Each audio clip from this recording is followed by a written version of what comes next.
ना खुदा ही मिला ना विसाले सनम, ना इधर के रहे ना उधर के रहे, ये शेर सही सादिक आ रहा है राघव चड्ढा पर, जिन्होंने आम आदमी पार्टी को अलविदा कहकर बीजेपी को ज्वाइन कर लिया है। खबर आ रही है कि राज्यसभा की जो मेंबरशिप है राघव चड्ढा की, वो जाने वाली है।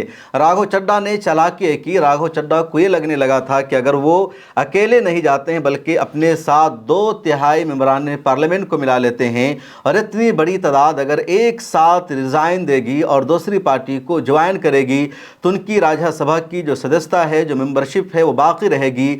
लेकिन अब कानून के माहिरीन ये बता रहे हैं कि राघव चड्ढा और उनके साथ जितने एमपीज़ हैं जिन्होंने आम आदमी पार्टी को अलविदा कह दिया है, आम आदमी पार्टी को धोखा दिया है और बीजेपी को ज्वाइन कर लिया है, इनमें से किसी की भी राज्यसभा की मेंबरशिप बचने वाली नहीं है। हालांकि पिछले 2 साल से राघव चड्ढा आम आदमी पार्टी को छोड़ना चाह रहे थे, बीजेपी को ज्वाइन करना चाह रहे थे, लेकिन इसी वजह से वो अकेले नहीं छोड़ रहे थे, क्योंकि अगर वो अकेले छोड़ते तो यकीनी तौर पर उनकी मेंबरशिप चली जाती। स्वाति मालीवाल ने तो 3 साल पहले ही अरविंद केजरीवाल से अपना रास्ता और रिश्ता अलग कर लिया। अरविंद केजरीवाल के खिलाफ बोलना उसने शुरू कर दिया। इसके बावजूद भी स्वाति मालीवाल ने आम आदमी पार्टी को नहीं छोड़ा था, रिजाइन नहीं दिया था, इसी वजह से कि मेंबरशिप चली जा सकती थी। अब इस दौरान राघव चड्ढा और स्वाति मालीवाल ने और भी कई लोगों को तैयार कर लिया जो राज्यसभा एमपी थे पंजाब से, दिल्ली से, जिसमें हरभजन सिंह का नाम शामिल है, संदीप का नाम शामिल है और भी कई है। और जब इनको लगने लगा कि 10 में से 7 रिज़ाइन कर रहे हैं तो ये 2/3 तादाद हो जाती है और इस बुनियाद पर हमारी मेंबरशिप बाकी रहेगी, मेंबरशिप ख़त्म नहीं होगी। लेकिन कपिल सिब्बल जो मशहूर वकील है, उन्होंने बाज़ाब्ता प्रेस कॉन्फ्रेंस का इनेकाद किया और उन्होंने कानून के बारे में वजाहत की और बताया कि इनमें से किसी की भी मेंबरशिप बाकी नहीं रह सकती है। क्यों नहीं रह सकती है, आप सुनिए। अभी कल ही आपने एक बहुत ही दिलचस्प खबर सुनी कि राज्यसभा में आम आदमी पार्टी के 10 में से 7 लोगों ने ये तय कर लिया कि हम भाजपा के साथ मर्ज करेंगे। अब शायद ना भाजपा को और ना इन 7 लोगों को संविधान की ज़्यादा समझ तो मुझे लगती नहीं, क्योंकि इनको खुद नहीं पता होगा कि मर्जर का मतलब क्या है। इतना इनको पता है कि किस तरह से किसी को खरीदना है, किस तरह से लोभ देना है, इस पे तो उनकी पूरी जानकारी है। लेकिन संविधान के मुताबिक ये सही है या गलत है, असंवैधानिक है या नहीं, मैं समझता हूँ कि ना इनको मालूम है, ना भाजपा को मालूम है, ना उन लोगों को जो इसमें सहमति देंगे। अब मैं आपको मर्जर की बात बता दूं। पहले तो आपको मालूम है कि हिंदुस्तान में 1985 में 10th शेड्यूल लागू हुआ। इसलिए लागू हुआ कि एक दल से लोग दूसरी दल में जा रहे थे और फिर वहां पद ले रहे थे। तो फिर लोगों ने सोचा, पार्लियामेंटेरियन ने सोचा कि कॉन्स्टिट्यूशनल अमेंडमेंट करके इसको रद्द करना चाहिए। मतलब कि जो ऐसा काम करे, वो आया राम गया राम कहते थे उस समय, जो ऐसा काम करे उसकी जो नागरिकता, उसकी जो मेंबरशिप है वो रद्द होनी चाहिए। तो फिर उसमें 2 प्रावधान रखे गए। एक तो अगर पार्टी स्प्लिट करती है, मतलब कि अगर मेरे 99 लोग हैं कोई भी पार्टी के और उसमें 1/3 ये तय कर लें कि हम अलग होने जा रहे हैं, हाँ, तो वो अलग हो सकते हैं, लेकिन 1/3 होने चाहिए। फिर होता क्या था कि पहले 10 लोग करते थे स्प्लिट और उनके खिलाफ अगर पिटिशन डाली जाती थी ये गलत है तो स्पीकर फैसला नहीं करता था, क्योंकि स्पीकर तो उन्हीं का होता था जो सत्ता में है। फिर 10 लोग और स्प्लिट करते थे, फिर 20 हो जाते थे, फिर भी 33 नहीं होते, फिर भी स्पीकर फैसला नहीं करता था, फिर 13 और हो जाते थे, फिर स्पीकर कहता था ठीक है। तो ये मामला चलता रहा और फिर मेंबर ऑफ पार्लियामेंट सरकारों ने सोचा था ये बिल्कुल गलत हो रहा है, मतलब कि उस समय इसको डिस्क्वालीफाई होना चाहिए, और फिर सुप्रीम कोर्ट की जजमेंट आ गई। तो जो 1/3 का जो प्रावधान था स्प्लिट का, वो रद्द कर दिया, उसको निकाल दिया 10th शेड्यूल से। अब एक और रह गया मर्जर का। अब मर्जर का क्या मतलब है आपको मालूम है? मैं कहूं कि साहब मैं मेंबर ऑफ पार्लियामेंट में कहूं मैं बीजेपी में मर्ज हो सकता हूं, ये तो नहीं हो सकता ना। ऐसे तो कोई भी मर्ज कर लेगा। तो संविधान में लिखा है, 10th शेड्यूल में लिखा है कि सबसे पहले पॉलिटिकल जो राजनीतिक दल है उसको फैसला लेना होगा कि हम इस पार्टी के साथ मर्ज कर रहे हैं। ठीक है, मतलब कि आम आदमी पार्टी को, क्योंकि तो आम आदमी पार्टी की बात है, अगर आम आदमी पार्टी ऑर्गेनाइजेशनल लेवल पे बैठक बुला के रेजोल्यूशन पास करके यह तय कर लें कि हम भाजपा के साथ as a political party merge करना चाहते हैं। ठीक है, एक दूसरे किस्म का मर्जर भी हो सकता है कि मैं और एक और पार्टी मिल जाएं, हम दोनों कहें कि हम मर्ज करना चाहते हैं, दोनों रेजोल्यूशन पास कर लें और नई पार्टी बना लें।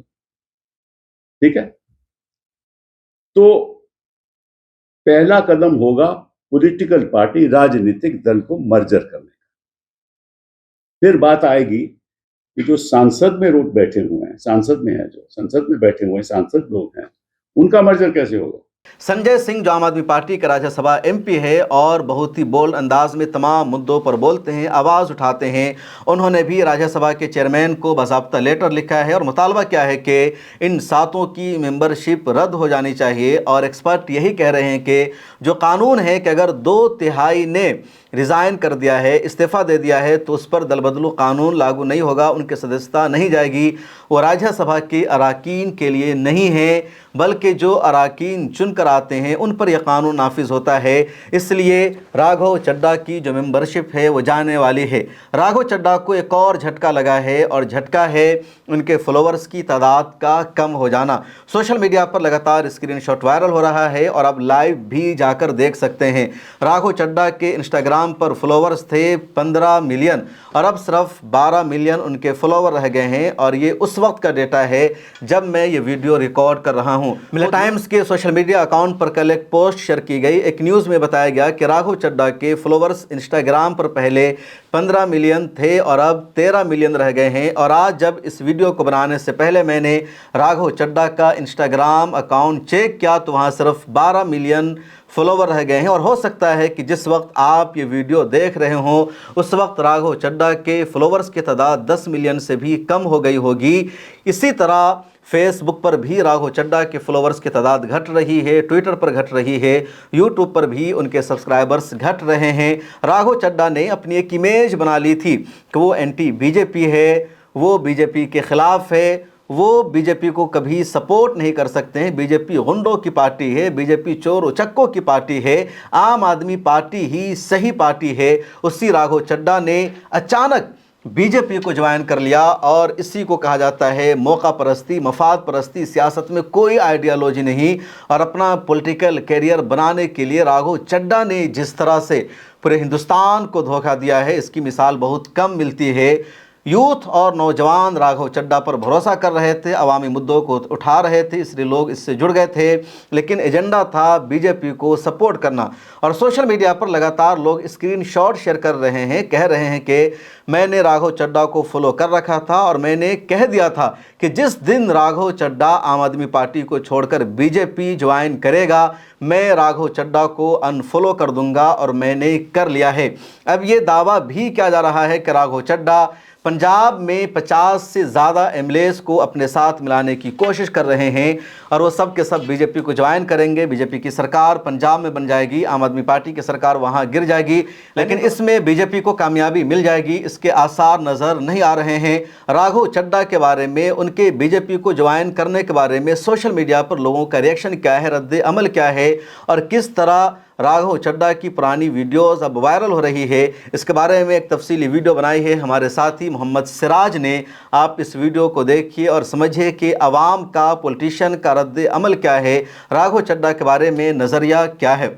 राज्यसभा सांसद राघव चड्ढा के बीजेपी में शामिल होने के बाद राजनीतिक गलियारों में हलचल तेज हो गई है, जहां एक तरफ आम आदमी पार्टी की तरफ से लगातार प्रतिक्रिया सामने आ रही है तो वहीं विपक्षी खेमे में भी हड़कंप मचा है, क्योंकि विपक्ष का लगातार ये आरोप रहता है कि भारतीय जनता पार्टी केंद्रीय जांच एजेंसियों का दुरुपयोग कर रही है, विपक्ष के नेताओं को डराया धमकाया जा रहा है और इसी वजह से जो कई नेता हैं वो बीजेपी में शामिल हो रहे हैं, बीजेपी को समर्थन दे रहे हैं। लेकिन आज हम बात राघव चड्ढा की करेंगे। राघव चड्ढा के बीजेपी में जाने के बाद राजनीतिक गलियारों से क्या प्रतिक्रिया रही, सोशल मीडिया पर क्या चल रहा है और आम आदमी पार्टी के लिए कितना बड़ा झटका है, इस पर बातचीत करेंगे। मेरे पीछे वसीम बरेलवी साहब की कुछ लाइनें हैं जिसके बाद हम शुरू करेंगे।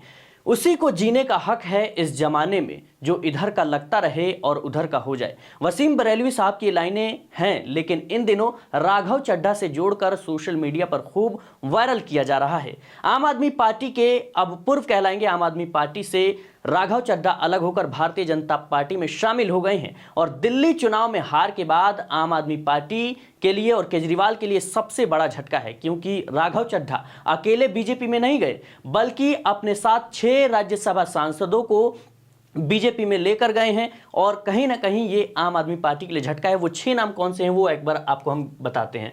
देखिए दर्शकों, यहाँ पर राघव चड्ढा यहां पर देख सकते हैं आप कि आम आदमी पार्टी के राज्यसभा सांसद जो बीजेपी में शामिल हुए, इनके चेहरे, इनकी तस्वीरें और इनके नाम सब कुछ आपके सामने है। सबसे पहले तो राघव चड्ढा खुद हैं जो बीजेपी में शामिल हुए। उसके बाद पूर्व क्रिकेटर हरभजन सिंह जो राज्यसभा सांसद थे आम आदमी पार्टी की तरफ से, लेकिन वो भी बीजेपी में चले गए हैं। इसके अलावा राजेंद्र गुप्ता, विक्रमजीत साहनी, स्वाति मालीवाल का पुराना विवाद अरविंद केजरीवाल के साथ चल रहा था और उनको देखकर यह भी लग रहा था कि जल्द ही ये आम आदमी पार्टी से कहीं ना कहीं किनारा कर लेंगी और किसी और दल में शामिल हो सकती हैं और अब वही देखने को मिला। इसके अलावा अशोक कुमार मित्तल, ये भी एक बड़ा नाम है, और संदीप पाठक, ये वो चेहरे हैं कभी जो आम आदमी पार्टी के साथ हुआ करते थे, अरविंद केजरीवाल के साथ हुआ करते थे, बीजेपी के खिलाफ बयानबाजी करते थे, लेकिन अब ये उसी भारतीय जनता पार्टी में शामिल हो गए हैं। राजनीतिक गलियारों में क्या चर्चा हो रही है इस पर बातचीत करेंगे, लेकिन आपको बता दें दर्शकों कि कुछ बयानबाजी भी सोशल मीडिया पर हुई है।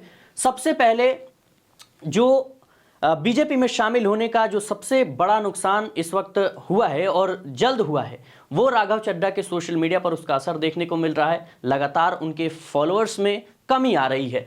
आप देख सकते हैं कि आम आदमी पार्टी से अलग होने के बाद राज्यसभा सांसद राघव चड्ढा के सोशल मीडिया पर असर साफ दिखने लगा है। इंस्टाग्राम पर उनके फॉलोअर्स में तेजी से गिरावट आ रही है। 23 अप्रैल तक राघव चड्ढा के इंस्टाग्राम पर करीब 14.6 मिलियन फॉलोअर्स थे, लेकिन 24 अप्रैल को पार्टी छोड़ने के बाद से अब तक 11 लाख से ज्यादा यूजर्स उन्हें अनफॉलो कर चुके हैं। फिलहाल उनके फॉलोअर्स घटकर करीब 13.5 मिलियन रह गए हैं और यह संख्या लगातार नीचे गिर रही है। और जब आप ये वीडियो देख रहे हो तो शायद और गिरावट आप दर्ज करें। जो मेरे सामने स्क्रीनशॉट आप देख सकते हैं कि पहले जब आम आदमी पार्टी के सदस्य हुआ करते थे राघव चड्ढा तो 14.6 मिलियन फॉलोअर्स थे, लेकिन अब यहां पर देख सकते हैं कि 24 घंटे में 11 लाख से ज्यादा लोगों ने उन्हें अनफॉलो कर दिया। इसके आगे अगर हम बात करें कि राजनीतिक गलियारों में क्या चर्चा रही, उससे पहले जब राघव चड्ढा भारतीय जनता पार्टी में शामिल हुए उसके बाद उनका एक पुराना क्लिप खूब वायरल हो रहा है। एडिटर से कहूंगा कि एक क्लिप जरूर दर्शकों को सुनाएं। यहां पर वो कह रहे हैं कि भारतीय जनता पार्टी एक ऐसी वॉशिंग मशीन है जो बिना डिटर्जेंट पाउडर के भी दमदार सफाई देती है। एक तरफ से तथाकथित भ्रष्टाचारी डालो, दूसरी तरफ से क्लीन चिट निकलती है। आज बीजेपी एक वॉशिंग मशीन बन गई है। राघव चड्ढा के बीजेपी में जाने के बाद लोग चुटकी ले रहे हैं और उनके पुराने बयानों को सोशल मीडिया पर वायरल कर रहे हैं और सवाल पूछ रहे हैं। एडिटर से कहूंगा ये वीडियो जरूर दर्शकों को सुनाएं। भारतीय जनता पार्टी एक ऐसी वॉशिंग मशीन है जो बिना डिटर्जेंट पाउडर के ही दमदार सफाई देती है। एक तरफ से कथाकथित भ्रष्टाचारी डालो और दूसरी तरफ से क्लीन चिट निकलती है। यह बीजेपी आज एक वॉशिंग मशीन बन गई है। आज हम एक ऐसे मोड़ पर खड़े हैं कि हमारे पास सिर्फ 2 ही ऑप्शंस थे, 2 विकल्प थे। या तो हम राजनीति छोड़ दें और पिछले 15-16 साल जो हमने सार्वजनिक जीवन में काम किया उसे त्याग दें, या फिर हम अपने अनुभव को, अपनी स्किल्स को, अपनी पूरी ऊर्जा और एनर्जी को लेकर पॉजिटिव पॉलिटिक्स करें। इसीलिए हमने ये डिसाइड किया that we the 2/3 members of parliament of the belonging to the Aam Aadmi Party in Rajya Sabha exercise the provisions of the Constitution of India and merge ourselves with the BJP. हम BJP में विलय करते हैं। इसके अलावा उनका एक और बयान सोशल मीडिया पर वायरल हो रहा है, जिसमें वो कह रहे हैं कि ऐसी कोई रकम बनी नहीं, ऐसा कोई पैदा हुआ नहीं जो राघव चड्ढा को खरीद सके। वो भी वीडियो आप जरूर देखिएगा। आज तक वो रकम नहीं बनी, मैं साफ तौर पे कहना चाहता हूं, आज तक वो रकम नहीं बनी और वो शख्स पैदा नहीं हुआ जो राघव चड्ढा को, आम आदमी पार्टी को या अरविंद केजरीवाल को खरीद ले। मैं साफ तौर पे अपने विरोधियों को कहना चाहता हूं। आज हम एक ऐसे मोड़ पर खड़े हैं कि हमारे पास सिर्फ दो ही ऑप्शंस थे, दो विकल्प थे। या तो हम राजनीति छोड़ दें और पिछले 15-16 साल जो हमने सार्वजनिक जीवन में काम किया उसे त्याग दें, या फिर हम अपने अनुभव को, अपनी स्किल्स को, अपनी पूरी ऊर्जा और एनर्जी को लेकर पॉजिटिव पॉलिटिक्स करें। इसीलिए हमने ये डिसाइड किया that we, the 2/3 members of parliament of the belonging to the Aam Aadmi Party in Rajya Sabha, exercise the provisions of the Constitution of India and merge ourselves with the BJP. हम BJP में विलय करते हैं। इसके अलावा बात करते हैं कि राजनीतिक गलियारों में क्या चर्चा है, आम आदमी पार्टी की तरफ से क्या प्रतिक्रिया आई, कांग्रेस की तरफ से क्या आई, विपक्ष में क्या माहौल है। तो चलिए बातचीत करते हैं। तो चलिए आपको बताते हैं। तो सबसे पहले बात पार्टी के संयोजक, पार्टी के मुखिया अरविंद केजरीवाल की। राघव चड्ढा के जाने के बाद अरविंद केजरीवाल ने कोई लंबा चौड़ा भाषण नहीं दिया, लंबा चौड़ा ट्वीट नहीं किया। उन्होंने सीधा और एक ही लाइन में साफ तौर पर कहा, ट्वीट कर, कि बीजेपी ने फिर से पंजाबियों के साथ किया धक्का। यानी अरविंद केजरीवाल ये बताने की कोशिश कर रहे हैं कि भारतीय जनता पार्टी ने हमारे सांसद खरीदे नहीं, बल्कि पंजाब की जनता को धोखा दिया है, धक्का दिया है। क्योंकि पंजाब की जनता ने जिन विधायकों को चुनकर भेजा था, उन्हें विधायकों ने राघव चड्ढा या अन्य जो राज्यसभा सांसद गए हैं बीजेपी में, उन्होंने चुनाव किया था। लेकिन अब जब ये तमाम लोग चले गए हैं, चाहे वो किसी के जरिए गए हों, ईडी सीबीआई के डर से या राजनीतिक लिहाज से, फिलहाल ये अरविंद केजरीवाल का कहना है कि पंजाबियों के लिए बहुत बड़ा धक्का है बीजेपी ने जो उनके साथ किया है। इसके अलावा अगर हम और लोगों की बात करें तो संजय सिंह जो काफ़ी एक्टिव रहते हैं, ये भी राज्यसभा सांसद है आम आदमी पार्टी से। इन्होंने काफ़ी तीखी प्रतिक्रिया दी है और सवाल खड़े किए हैं। संजय सिंह ने कहा कि बीजेपी ने आप यानी आम आदमी पार्टी के 7 सांसद तोड़े, 7 सांसदों ने पंजाब से गद्दारी की। यानी राघव चड्ढा और अन्य लोगों का जाना बीजेपी में, इसको सीधे तौर पर संजय सिंह ने गद्दारी करार दी, गद्दार कह दिया। इसके अलावा उन्होंने कहा कि बीजेपी के ऑपरेशन लोटस दर्शकों आप जानते होंगे कि जब भी भारतीय जनता पार्टी में किसी अन्य दल से नेता जाते हैं, कार्यकर्ता या कोई भी लोग जाते हैं, तो उसको विपक्ष द्वारा एक नाम दिया गया है ऑपरेशन लोटस। उनका कहना है कि कहीं ना कहीं इसी के जरिए पार्टी को तोड़ा जाता है और फिर बीजेपी अपने खेमे में उन तमाम लोगों को शामिल कर लेते हैं। उनका कहना है कि बीजेपी के ऑपरेशन लोटस का ये खेल घिनौना है। ये पंजाब में आप यानी आम आदमी पार्टी के अच्छे कामों को रोकने की साजिश है। पंजाब के लोग इन 7 का नाम याद रखेंगे। ये पंजाब की भगवंत मान की सरकार के खिलाफ साजिश है। गद्दारी और धोखेबाजी के लिए माफी नहीं मिलेगी। ईडी से डराया जा रहा है। अभी कुछ दिन पहले अशोक मित्तल के घर पर ईडी का छापा पड़ा। एजेंसी का डर दिखाकर ऑपरेशन लोटस चलाया जा रहा है। यानी सीधे तौर पर संजय सिंह का कहना है कि ईडी और सीबीआई, जो कि पुराना बयान कह सकते हैं कि कई बार आम आदमी पार्टी के नेताओं द्वारा या विपक्ष के द्वारा दिया गया है कि ईडी, सीबीआई या और भी जो केंद्रीय एजेंसियां हैं, उनके दम पर उसका इस्तेमाल करके विपक्ष के खिलाफ कहीं ना कहीं ये ऑपरेशन लोटस चलाया जाता है। और वही बात को यहाँ पर संजय सिंह एक बार फिर से दोहरा रहे हैं। आगे देखते हैं, यहाँ पर सौरभ भारद्वाज आम आदमी पार्टी के ही नेता हैं। इन्होंने कहा कि हमें एक बात समझनी होगी, बीजेपी सरकार सवालों से डरती है। वे ऐसी विपक्षी पार्टियां नहीं चाहते जो सत्ता से मुश्किल सवाल पूछे। आम आदमी पार्टी कभी भी राज्यसभा के उन 7 सांसदों के बारे में नहीं थी। आम आदमी पार्टी तो उन वॉलेंटियर्स के बारे में है जिन्होंने कभी काउंसलर का टिकट भी नहीं मांगा और फिर भी अपना सब कुछ, करियर, परिवार, पढ़ाई दांव पर लगा दिया। बड़े और पैसे वाले नेता ईडी से डर सकते हैं, लेकिन आपके वॉलेंटियर्स नहीं डर सकते। तो ये कहना है सौरभ भारद्वाज का। उनका साफ तौर पर कहना है कि आम आदमी पार्टी के साथ जो इन लोगों ने किया है, ये भारतीय जनता पार्टी में गए हैं, इससे कुछ खास फर्क नहीं पड़ने वाला। आम आदमी पार्टी का तो मुख्य जो शक्ति है, जो उनकी कह सकते हैं कि उनका पावर है वो आम आदमी पार्टी के कार्यकर्ता हैं, वॉलंटियर्स हैं। इसके अलावा दर्शकों और हम बात करते हैं आगे कि किसने क्या कहा, और बात अब पंजाब के मुख्यमंत्री भगवंत मान की, क्योंकि अब कुछ ही महीनों में पंजाब में विधानसभा चुनाव होने हैं और जो ये सांसद गए हैं इसका बड़ा इंपैक्ट पंजाब विधानसभा चुनाव में पड़ सकता है। और इसी लिहाज से आम आदमी पार्टी के लिए सबसे बड़ा झटका है, क्योंकि दिल्ली विधानसभा चुनाव में हार के बाद, क्योंकि अरविंद केजरीवाल या उनकी पार्टी को लग रहा था और माहौल काफ़ी अच्छा था कि आम आदमी पार्टी आसानी से दिल्ली जीत लेगी, लेकिन ऐसा हुआ नहीं। और अब जब आखिरी कह सकते हैं कि दाव जो है अरविंद केजरीवाल के लिए, उनका घर एक तरीके से पंजाब ही बचा था जहां पर आम आदमी पार्टी की सरकार है, वहां पर भी अब बीजेपी ने कहीं ना कहीं अपना प्रभाव दिखाना शुरू कर दिया है और इन सांसदों का जाना कहीं ना कहीं पार्टी के लिए बहुत बड़ा झटका है।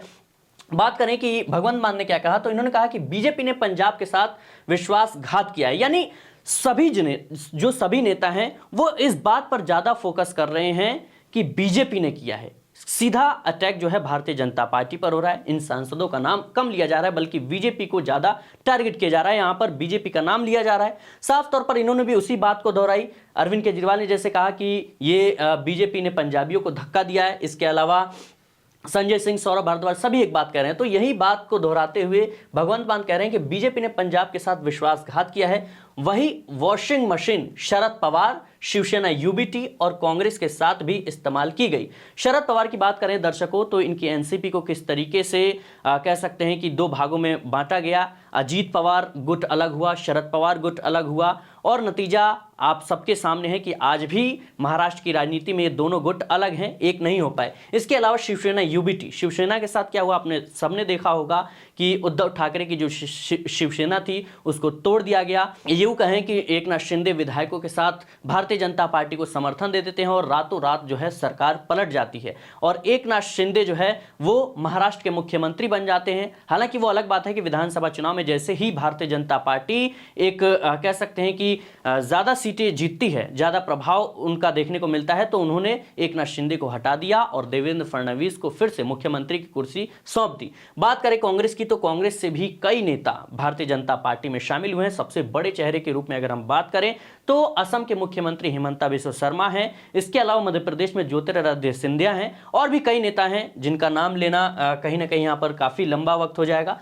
उन्होंने आगे कहा कि बीजेपी का पंजाब में कोई आधार नहीं है। इन्होंने साफ तौर पर अभी से ही जो विधानसभा चुनाव है उसको लेकर तैयारी आम आदमी पार्टी ने भी शुरू कर दी है, क्योंकि आम आदमी पार्टी जानती है कि ये जो पूरा खेल है इसका असर विधानसभा चुनाव पर जरूर पड़ेगा।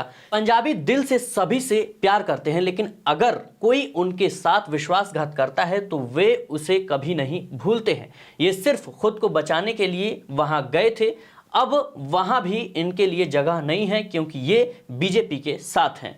और भी लोगों की प्रतिक्रिया है, उस पर बात कर लेते हैं। कपिल सिब्बल, जो कि अक्सर देखेंगे कि कपिल सिब्बल जो हैं सुप्रीम कोर्ट के वरिष्ठ वकील हैं, इन्होंने भी पॉइंट की बात कही है। इन्होंने कहा कि अब शायद ना बीजेपी को और ना ही इन 7 लोगों को संविधान की ज्यादा समझ तो मुझे नहीं लगती, क्योंकि इनको खुद नहीं पता होगा कि विलय का यानी मर्ज करने का विलय का मतलब क्या है। इतना इनको पता है कि किस तरह से किसी को खरीदना है, किस तरह से लोभ देना है, इस पर तो उनकी पूरी जानकारी है। यानी कपिल सिब्बल का कहना है कि भाई जो ये 7 सांसद गए हैं भारतीय जनता पार्टी में, इन्हें और पार्टी को भी, जो बीजेपी है उसको भी नहीं पता कि विलय का मतलब क्या होता है।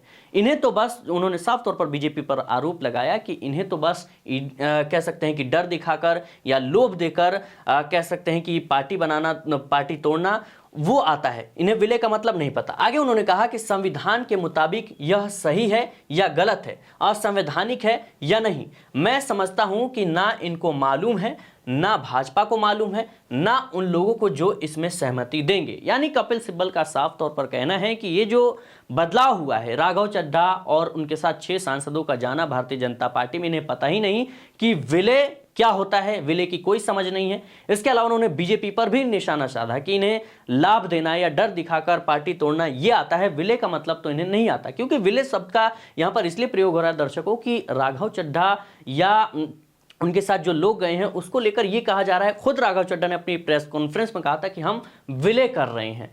अक्सर विलय शब्द का प्रयोग जब होता है जब किसी पार्टी के जब कोई पार्टी दूसरी पार्टी के साथ मिल जाती है, खुद को मिला लेती है, तो उसको विलय कहा जाता है। लेकिन क्योंकि राघव चड्ढा और अन्य नेताओं का जाना बीजेपी में और यहां पर विलय शब्द का इस्तेमाल करना ये चर्चा का विषय बना हुआ है। अब यहां पर बात करते हैं लोक गायिका नेहा सिंह राठौर, जो सोशल मीडिया पर काफी एक्टिव रहती हैं। इन्होंने भी इस पूरे मुद्दे पर अपनी बात रखी है। उन्होंने कहा कि भाजपा में राघव चड्ढा जैसे दल बदलू नेताओं का स्वागत हो रहा है, लेकिन भाजपा का अपना जमीनी कार्यकर्ता आज भी धूल फांक रहा है।